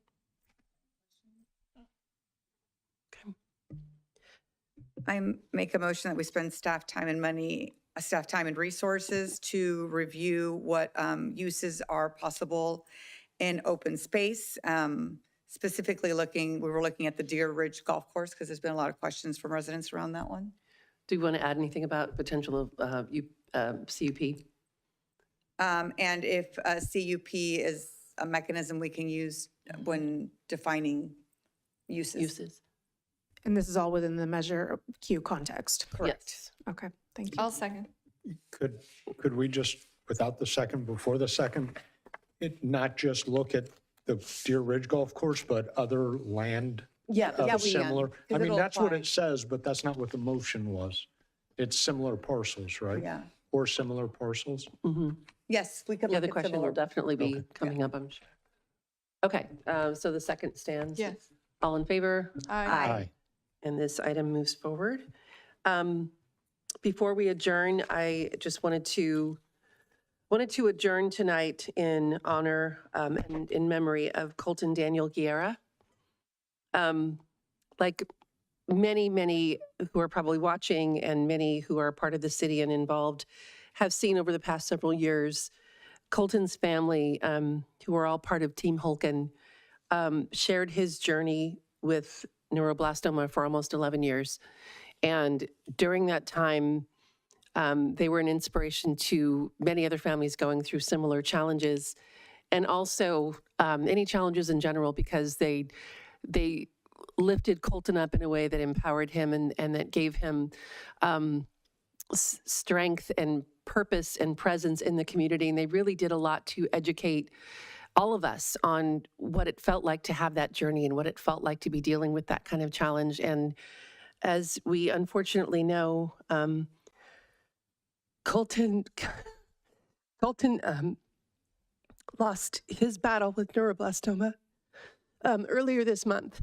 And I never met the family, but this was a journey that I think touched a lot of people who never met them, because they were so open and gracious about sharing what they were dealing with and helping people to feel connected to that journey and connected to the strength that they all felt and the love that they all felt for each other and for their community. So I'd like to close in Colton Daniel Guerra's honor. And I'd like to say in closing, Colton, you have your wings, so set your heart ablaze. Can I get a motion, I'll please? second that. Well, you're adjourning. I'll second your adjournment. Thank you. All in favor? Aye. Aye. We are adjourned.